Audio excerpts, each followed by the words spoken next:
merci beaucoup ci déglu beeg bàyyi xel bi nga xam ne yéen a ngi koy def Seneweb TV seneweb.com ak Seneweb rajo tey ñu ñëwaat ak beneen artiste boo xam ne bi muy génnee album bi jaaroon na fi ñu amoon mbégte dalaloon ko waxtaanoon ci lu bëree bëri il est de retour encore il s'appelle DJ Awadi le vieux père ñu ngi koy ziar bu baax a wax tey nag keroog ni mu soloo woon ak tey ni mu soloo am na différence loolu tey dina ci ñëw ci kanam ginnaaw ma ko bàyyee mu nuyoo lan moo tax mu changé look bële ñëw indi ak look bi mais bële casquette bi mi ngi ci bopp bi waaw quand même non en tout cas maa ngi lay nuyu bu baax di nuyu say internautes yi franchement c'est un plaisir chaque fois may ñëw fii Seneweb et yére bi nag c'est Monza mon ami de Mauritanie borom asalaamaaleykum festival moom mu ko baaxee ma xam ne bon bi il faut ma may leen ko quoi tu vois ça mais la moo tax keroog da nga defoon casquette non kii bi nga defoon béere bi def t-shirt xaw ma jaak def jëmp non mais tey c'est vendredi quand même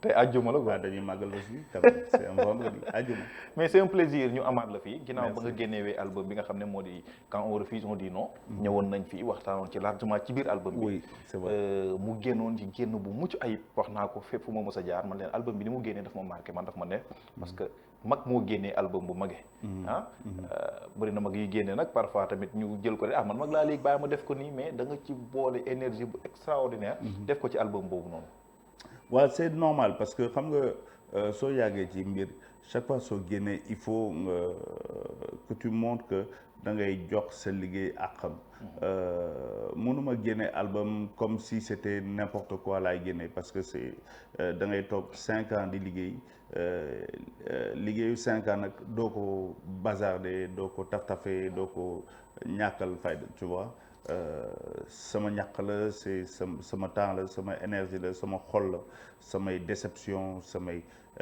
rêve loolu yëpp la ñu boole ci benn album donc soo koy génnee vraiment si tu respectes ton public da nga leen di delloo aussi cër bi xam nga génne ko de bonne manière d'une bonne façon invité ñoo war a invité pour ñu xam ne bon liggéey naa voilà lu ma liggéey lu ma toog lu ma lalu lii laa ci doon def lii nga ci doon def nga ne samay déception samay rêve ak yeneen mais ñaari mots yooyu dafa am solo ci dund doomu aadama kuy dund mooy am déception waaw bien sûr yan déception ñoo la gën a marqué ba nga war ko mën a def ci album bi togg ko ba mu ñor nga jox ñu ko non mais loolu soo ci déggee yaa morceau comme tu croyais quoi xam nga ñu bëri dañuy des proches dañuy foog ne à un moment tu es terminé commencé di nga di yàq der xam nga façon bu nekk ngay dégg quoi donc mais loolu c'est bien aussi parce que loolu day dundal artiste soo xoolee même les plus belles chansons ay woyu déception la ay woyu naxar xol xam nga sa xol su tooyee ngay gën a mën a bind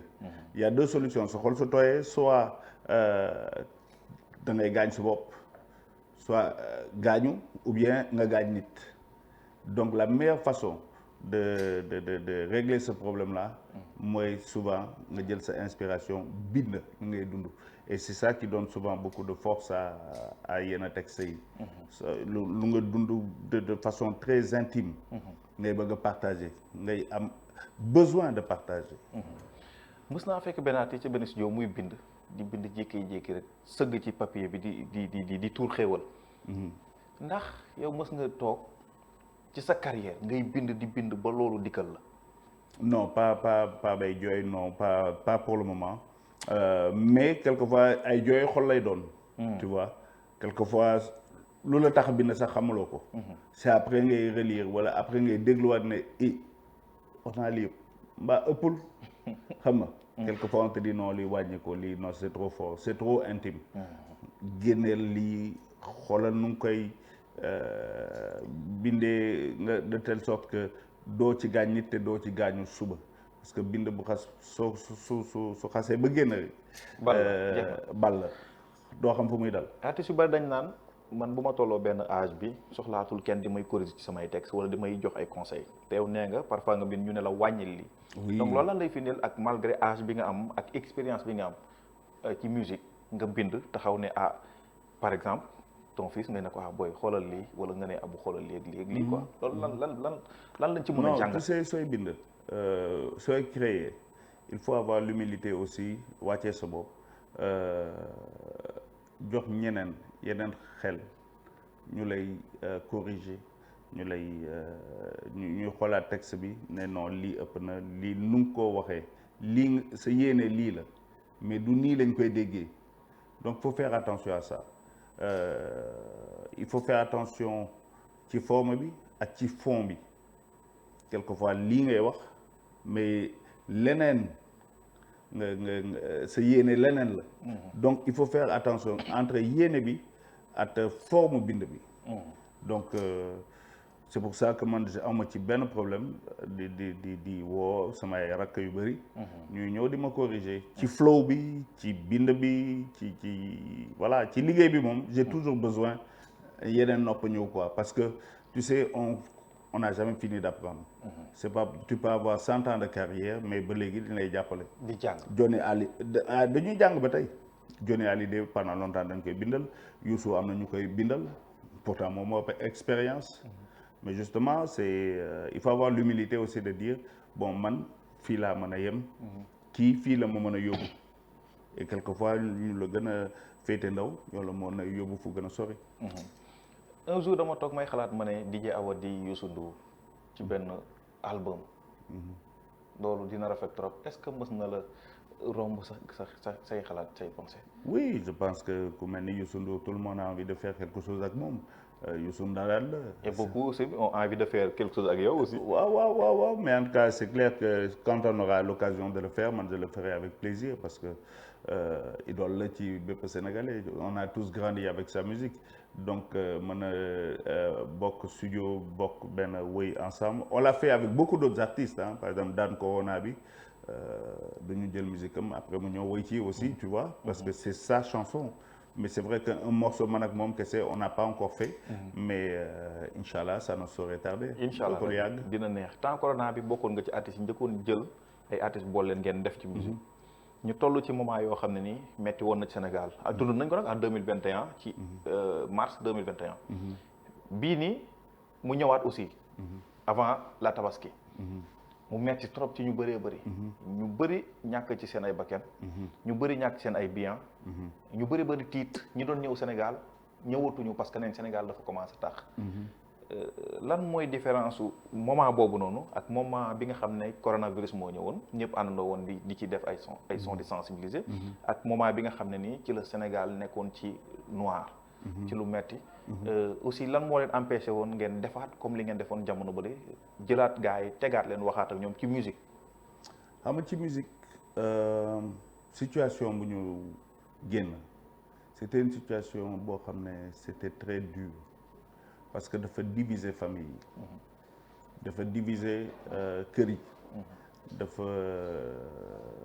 diviser société bi yëpp ci benn kër ngay xam kii day bokk ci benn kuréel benn parti kii bokk ci beneen parti gars yi di xiiroo gars yi di xeex gars yi tu vois c'était très difficile donc boole nit ñi même sur un même sujet c'était pas évident ok parce que c'est pas que essayé wuñu mais bon par exemple ñun man ak Déguiti on avait déjà fait un morceau qui parlait exactement de la situation mooy bàyyil mu sedd xam nga on s'adressait au président de la République ñu nekk mu bàyyi mu sedd par rapport à Sonko par rapport à la situation du pays nu mu mettee il faut que mu bàyyi mu sedd mu apaiser donc je me rappelle on est revenu de voyage en février policier yi di ma tàccu quoi ma ne ko mais lan la ne seen son bu bees bi ma ne ko mais son bi yàgg na de pourtant c'était 2021 tu vois bàyyi mu sedd mais c'était exactement même situation bi mooy ñëwaat ça veut dire que pendant 2 ans dëkk bi ñu ngi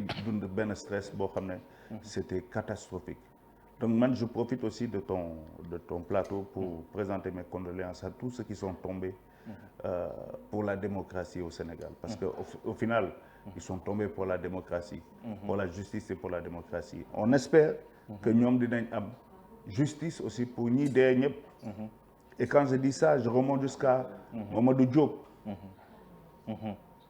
j'ai l'impression que beaucoup de gens dañuy dee ci dëkk bi dans des affaires politiques te duñu am musa am justice pour ñoom après dañ leen di fàtte on ne se rappelle même plus le nom de tous ceux qui sont morts ñiy jël ay balles perdues ñuy victimes de violences toutes les dernières victimes de violences on connaît pas leur nom illustres inconnus c'est anormal illustres inconnus qui sont tombés pour qu'aujourd'hui on puisse être libre, pour qu'aujourd'hui il y ait moins de tension. Et je me dis qu'à un moment, il faudrait que ces gens-là aussi, qu'il y ait une justice pour tous ces gens. Qu'on ouvre des procès, qu'on regarde qui a fait quoi, qui a tué. Parce que des gens sont morts parce qu'on les a tués. Ça ne peut pas rester impuni. Il faut qu'il y ait une justice.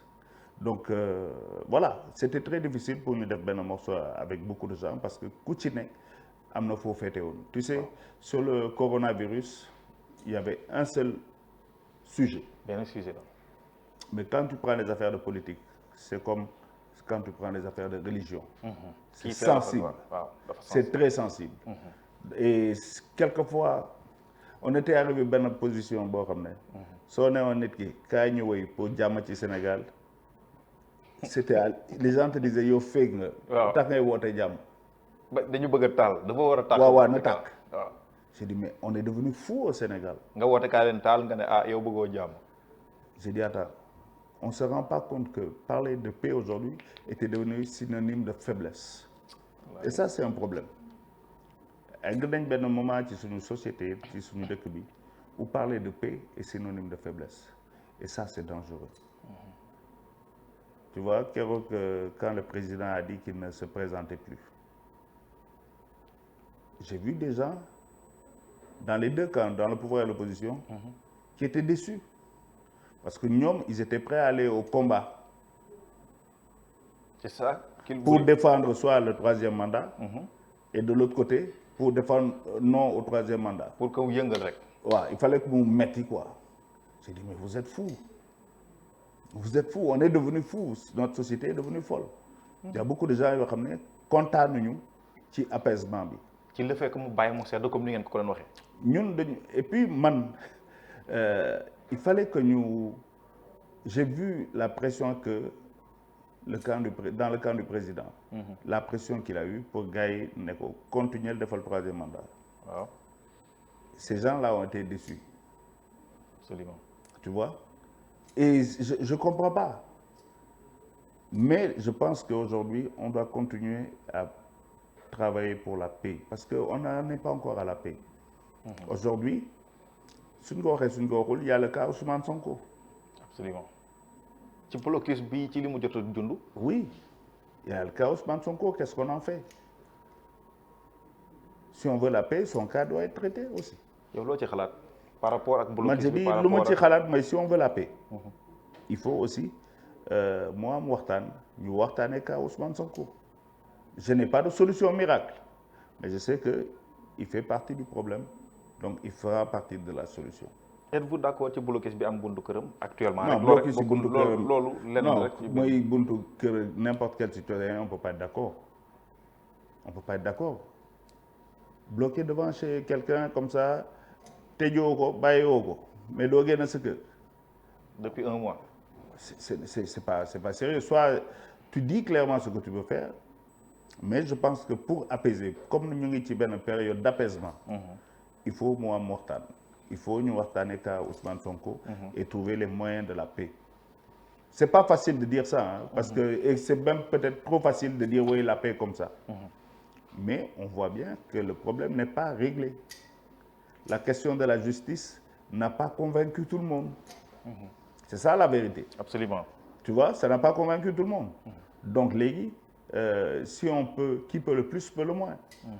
Si pour la paix, on peut ramener Karim et Khalifa, pourquoi pas aller jusqu'au bout? Et puis, je pense que ce pays-là mérite la paix. Et pour sa sortie d'hier, sur France 24, aussi après l'autre. Pour la sortie de Ousmane Dem sur France 24. Ni mu waxee surtout li ci gars yi gën a jàpp mooy su ma bokkul élection dëkk bi dina yënguwaat. Mais ça, moi je suis pas d'accord. Il faut pas mu yëngu. C'est pas lui qui doit appeler à ça. Quand tu es un homme d'État, il doit pas appeler au chaos. Pour man, il doit pas appeler au chaos. Pour man, il faut effectivement ñu waxtaane calme, mais ça peut pas être dans le chaos. Le chaos n'a jamais produit rien de bon, à mon avis. Et moi, j'aimerais bien que toutes les voix puissent s'exprimer. comme je t'ai dit ñun depuis le début lu ñu wax mooy ñun duñu PS duñu PDS ñu ñooy PBS. ñooy PBS. donc bokk ma ci benn parti ça ne m'intéresse pas mais je pense que nous on s'est toujours battu pour qu'il y ait une liberté d'expression totale et que toutes les voix puissent s'exprimer dans ce pays. Sa voix compte. On a bien vu que sa voix compte. Absolument. On ne peut pas faire comme si sa voix ne comptait pas. Donc, on doit le prendre dans l'équation. C'est très bien que le président ait pu résister. Il a respecté d'abord la Constitution. Et ça, j'aurais aimé, ça aurait été plus nice, Morco. Je respecte la Constitution, je ne fais pas. Mais il l'a fait. Donc, moi, je le félicite pour ça, parce que c'était du courage, surtout par rapport à son camp. Et quand je le dis parce que, man, j'ai vécu la guerre civile au Congo. On était dedans, PBS, 3 jours. Guerre civile. Balle d'attaque. Pour aller à l'aéroport, tu es évité des cadavres. Man, dama gis guerre civile, c'est quoi? Dama ko dund. Donc si on s'amuse avec la violence, on sait comment ça commence, on ne sait pas fan lañ jëm. Donc ça, mënuma ko ñaanal benn dëkk et surtout pas sama dëkk. Donc voilà Sénégal, pourquoi on appelle à la paix. C'est pas facile, hein, parce que aujourd'hui on est arrivé à une société tellement violente, même sur Facebook. Les gens sont extrêmement violents sur tous les réseaux sociaux, extrêmement violents. On se permet de dire tout, d'insulter tout le monde, mais ay insultes yu salté. te dañ koy bëgg a tàmm. Et ça, c'est pas le pays qu'on connaît, quoi. On n'est pas né dans ça, on n'a pas grandi dans ça. Et mën na ñàkk. Lu mën a ñàkk la. Donc voilà, quoi. Man, chaos, non, je suis pas d'accord. Faut pas qu'il y ait le chaos. Vous n'êtes pas d'accord. Aussi tamit am nga satisfaction félicité nga le président Macky Sall ci le fait que mu jël décision boobu. Qu'il ait eu le courage de résister à la pression de son camp. Pour Ousmane Sonko waruñu mën a continuer di koy teg li nga xam ne moom lañ ko teg actuellement. ci bloqué ak yeneen non. mais aussi tamit. Il fait partie du. S'il fait partie du problème, il fera partie de la solution. Absolument. nañ ko waxtaanee. Après ñu jàll ci leneen quoi. léegi revenons à notre hip-hop. nga génne album bi ñëpp accueillir ko ak fierté. fii ci Sénégal mu am lu mu tombeel sax far musique bi xaw a sooxe man ma ni waaw mais DJ dafa gis affaire bi wala da ko yëngal ci tane bi bu ne ko te man def promo bi à l'extérieur après nga ñëwaat wala lan la quoi. Non mais c'est vrai que dafa tombé bon c'est vrai que quand je préparais l'album on a eu beaucoup de demandes donc le lendemain de la sortie tu as vu on est allé en tournée. On est parti au Rwanda, dem nañ Ouganda, dem nañ RDC, dem nañ Guinée-Bissau, dem nañ Mali, Burkina, Mauritanie la ñu mujjee il y a lundi lañ ñibbisi. Donc loolu dañ koy sant yàlla tu vois. mun nga def benn album kenn du la invité fenn kenn du la faale kenn doo sa dara kenn. Mais bon grâce à Dieu ça tourne encore. Il y a des demandes encore. À la fin du mois maa ngi Kinshasa. Donc pour la francophonie. Donc ça continue. Donc damay sant yàlla mais c'est vrai que le problème que j'ai c'est prendre le temps de travailler album bi. Promo bi Sénégal. Et loolu moo tax avec l'équipe on a décidé que là dañuy taxaw faire le travail qu'il faut pour ici parce que aussi neexul de faire tout ce travail et que chez moi on ne connaisse pas le travail et que soo demee ci yeneen dëkk yi la ñuy gën a xam sama liggéey que chez moi même. parmi ci dëkk yooyu nga dem ban moo la ci gën a marqué jamono bi nga def tournée bi. Très belle question. Bon évidemment le Burkina c'est toujours quelque chose qui me marque. Mais Rwanda neexoon na loolu. Pas parce que la beauté du pays parce que accueil bi. RDC aussi, Bukavu, dans le sud Kivu. Ouais, après c'était Kampala en Ouganda. Foufou, ça a marqué Abdou Babs parce que c'était un festival boo xam ne c'est un copain boo xam ne dafa jënd benn île. ci diggu île bi dara nekku fa. ay golo ñoo fa nekk ay jaan ay yooyu. Mais mu créé fa benn espace spécial pour que les gens viennent camper. Et au milieu de rien du tout mu def fa festival international bu toj. Mais on dormait dans des tentes. Donc bu ñu eggee foofu. ay gaal nga jël da ngay daw 3 heures après nga jël benn gaal ñëw ci île bi amul courant amul dara groupe yi rek la ñuy taal guddi mais donc sama gars yi dañu xawoon tiit quoi gars yi tamuñu loolu mais c'était mais c'était une expérience tu vois tu dors à la belle étoile dans ta tente xam nga vrai comme soo demee camping quoi affaire de commando la woon donc mais c'est de belles expériences donc il y a les beaux publics il y a eu l'Ouganda RDC ça a été très très fort Nouadhibou aussi tout dernièrement aussi ça a été très très fort maa ngi sant yàlla Bénin aussi tamit beneen waaw Bénin nag c'était pour dem seeti aussi la famille qui est là-bas xam nga son papa moom foofooy cosaanam mooy bii ah bii non waaw bi Ouganda fi gars yi doon tiitee la waaw gaal yaa ngi ni non bii 3 heures du matin la ñuy egg pour jël gaal bi pour dem de l'autre côté comme tu vois doo gis dara de l'autre côté xamoo sax fooy dem da ngay dem rek da ngay dem rek waa ji la yóbbu rek moo xam yoon bi moom moo xam te wuy ma amul lumière am na kenn devant la pirogue moo koy ne def ay signe moom loxo bi lay gis di dem donc en plein diggu dex bi mu paan sa waay di tiit mu tari lu mu jàngoon yàlla ti du ne dégg nañ ko ça wax dëgg donc mais c'est des expériences yoo xam ne c'est magnifique quoi dañuy sant yàlla de pouvoir mu may ñu vie bi c'est une vie formidable et chaque fois que tu peux vivre ça tu dis Dieu merci quoi bi fan la woon bii fan la bii Kigali Rwanda bii Kigali Rwanda ça c'était un petit espace chez des promoteurs on avait un jour off ils ont dit non mënoo nekk Kigali te doo tëgg donc en 2 jours ils ont organisé ça et c'était non c'était magnifique ñoom naka la ñuy apercevoir la musique sénégalaise ou bien même le rap bi nga xam ne moom nga leen di proposer foofu noonu bon man ils me connaissent depuis assez longtemps waaw donc mais sinon c'est un grand pays de rap aussi le rap et les musiques urbaines sont très présentes là-bas ils ont des gros artistes dans toute la région man nag ils me connaissent depuis un peu longtemps donc c'est toujours avec plaisir que je retourne quoi je suis allé de temps en temps là-bas au Sénégal artistes yi nekk ñoom dem France dem Canada loolu beneen affaire la ci ñoom alors que li ñuy négliger mooy li nga xam ne loolu ngay def nii maanaam dem ci sous-région bi maanaam fexe ba africain yi xam li ngay def nga doogee dem feneen te yow sax dem nga feneen sax mais ba léegi yaa ngi koy defaat fii ci Afrique tey jii fekkoon dafa am benn conseil boo def par rapport à la nouvelle génération lan lay doon kii Korka no waaw Dieng Sall bi waaw elle est extraordinaire lan nga leen di wax par rapport ak sous-région bi lan lañ fi war a mën a def écoute la sous-région fii la monnaie bi nekk Canada la ñuy fay ay damit la France la ñuy fay ay damit la mais vraie monnaie bi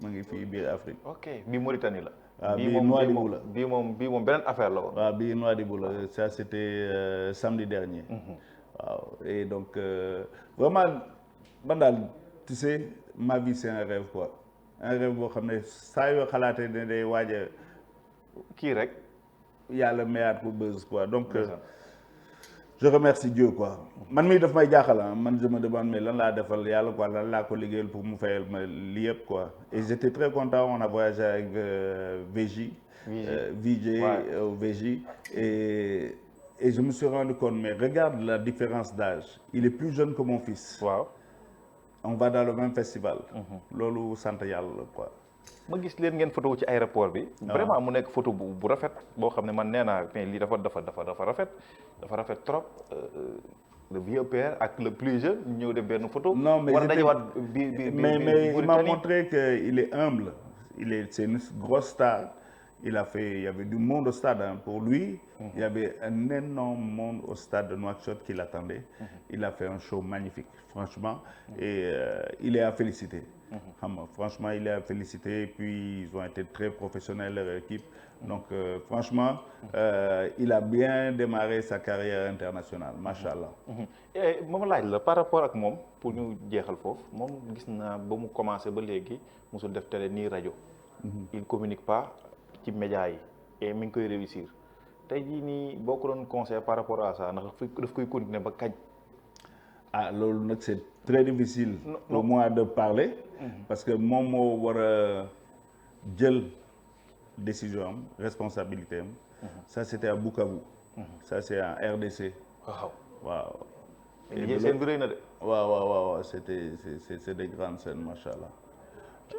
Donc non écoute il a sa technique est-ce que ça marche oui ça marche aujourd'hui VJ c'est un phénomène ñun sax man première fois qu'on m'a dit am na benn boy boo xam ne feesal na Esplanade Grand Théâtre ma ne mais kii kan la ñu ne ma VJ ma ne ko la VJ c'est une marque c'est quoi non artiste la il faut reconnaître que il maîtrise son public. Absolument. Son monde sa communauté. Il le fait bien. Je pense que en temps voulu. Il changera de stratégie. mais yow ni nga maîtriser public bi aussi tamit jaaxal na ma de yow avec ton âge. ñëpp ban mon âge. léegi lan nga bëgg a wax par mon âge wala yaa léegi ñëpp a ngi fi ay xale ay mag. ñëpp a ngi fi jaxasoo non léegi defal naa waaw non defal naa. pourquoi il parle de mon âge là. mais c'est extraordinaire. non mais Abdou. waxal ak waa ji Abdou waxal rek xoolal. waxal ak waa ji macha allah y a tout le monde ici. waaw ñuy jël affaire bi. waaw léegi lan waaye léegi ban âge la am. secret bi lan la. mais parce que quand tu as 18 ans c'est comme ça. damay jéem a wàññi li. mais vraiment. non damay sant yàlla et puis je remercie aussi l'équipe qui est avec moi. ñoom ñoo may courage ñoo may doole ñoo may remonter quand ça va pas et puis quand tu es sur scène. soo gisee comédien rek xam nga da ngay am fit. soo gisee musicien yi da ngay am fit. soo gisee sa équipe ñu gëm la. da ngay am fit.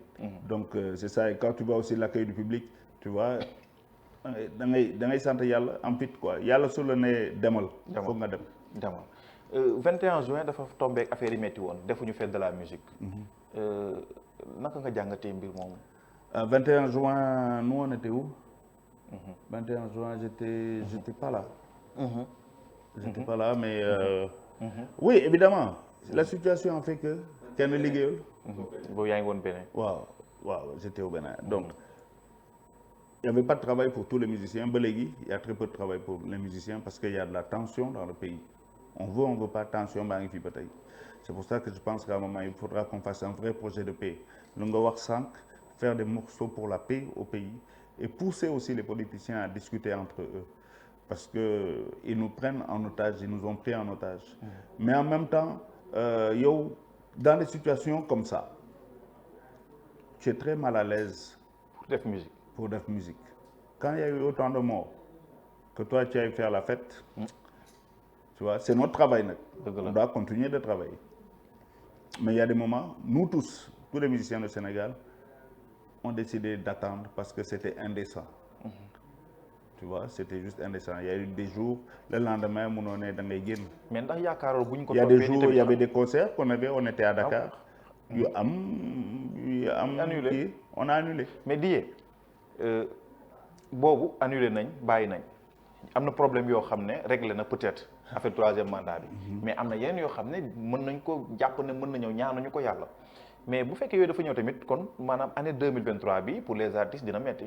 mais année 2023 bi pour les artistes dafa metti na déjà dina metti na déjà non là kay loolu moo tax ma ne ñun les premiers qui ont intérêt à la paix mooy c'est les musiciens hein.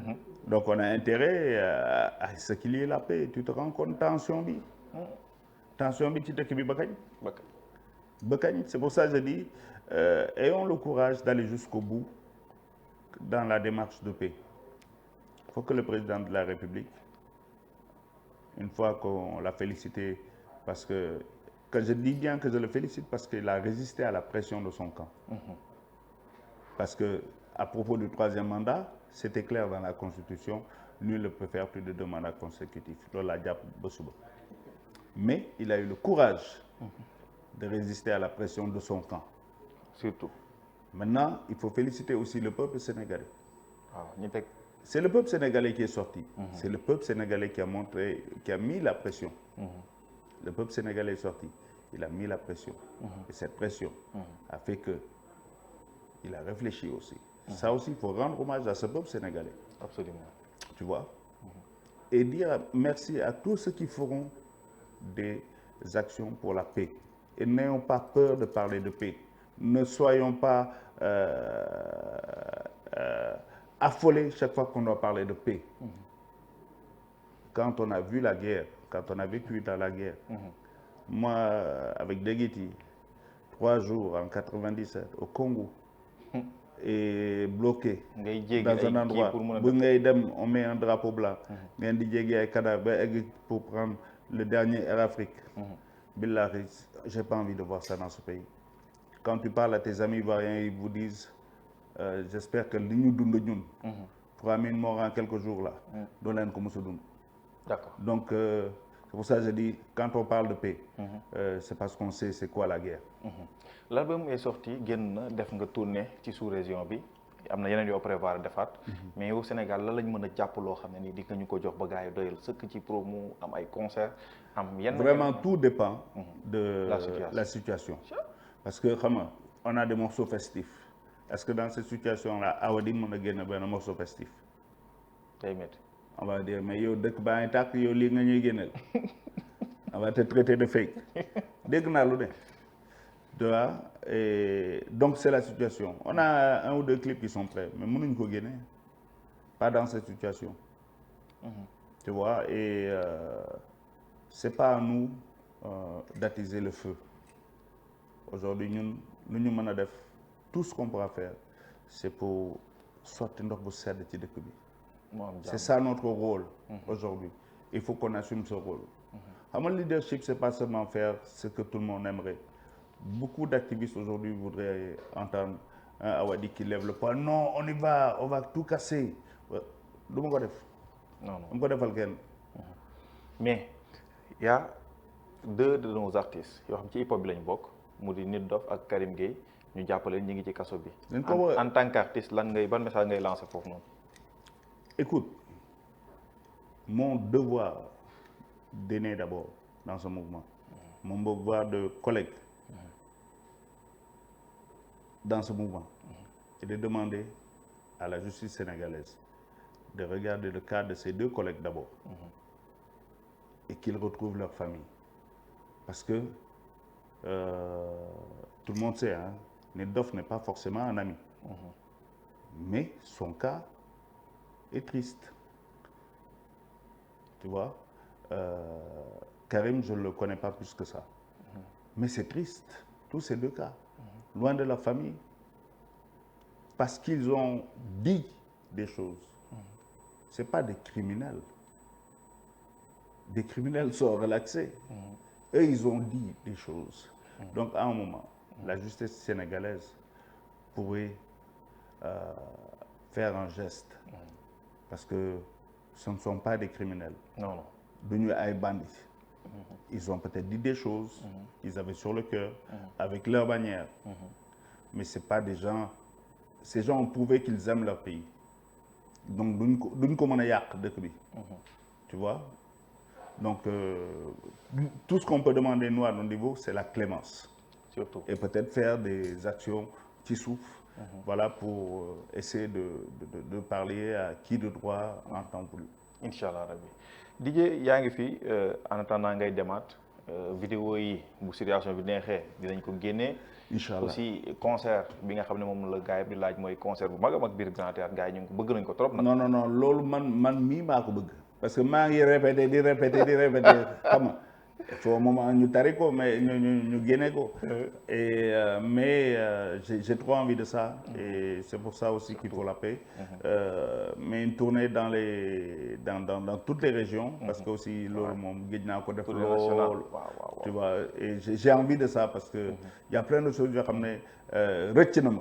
Donc il faut que ma ñëw xoolaat. album bi foog gars yi jot ci bu baax a baax. waaw j'aimerais bien ay ça show quoi. waaw j'aimerais bien ça et parce que man j'aime beaucoup le live. Live moo may dundal. Donc j'aimerais bien le live que je fais dans tous ces pays-là partager ko aussi avec mon pays. D'accord donc maa ngi lay bëgg bu baax a baax di la jaajëfee ci disponibilité bi. Non man maa lay remercier. ñun moom plaisir la ñu am tout le temps di jàkkaarloog yow. man kay c'est un bonheur d'être avec toi franchement. Voilà ñu bàyyi la nga tàggatoo ñu doon seetaan. waaw mais en tout cas di les remercier encore c'est une prière pour la paix dans ce pays. Et demander au pouvoir ñu bàyyi mu sedd. Et quand je dis bàyyi mu sedd je pense à évidemment Sonko parce qu'il fait partie du problème. Donc il fera partie de la solution. Ne pas le prendre dans la solution. je pense qu'aujourd'hui, le président a fait un geste tellement grand que s'il continuait ça, non, il serait fantastique. Donc, je le félicite pour le courage d'avoir résisté à la pression de son camp. Et je lui dis d'aller plus loin en pensant à la famille de Sonko surtout qui vit dans des conditions mooy loolu. waaw doy na waar. Quand tu es privé de liberté, privé de mouvement, je pense à la famille, même avant Ousmane Sonko. Absolument. Et même lui, aujourd'hui, si on a fait des efforts pour la justice pour les autres, peut-être qu'on pourrait essayer. En disant ça, je vais encore me faire prendre des baffes, mais je dis ce que je pense. Tout ce qu'on pourra dire pour la paix, que ce soit compris ou pas, on le dira. ñu bàyyi Même ko suñ ci naree wéet, nangu naa ci wéet. doo ci Mais wéet je sax, pense Inch'Allah que on a besoin de paix. Voilà. Merci beaucoup Didier, merci beaucoup Merci. Abou pour la coordination, merci beaucoup aussi à l'équipe technique dem leen ngeen déglu ci album bi quand on refuse on dit non à bientôt Inch'Allah.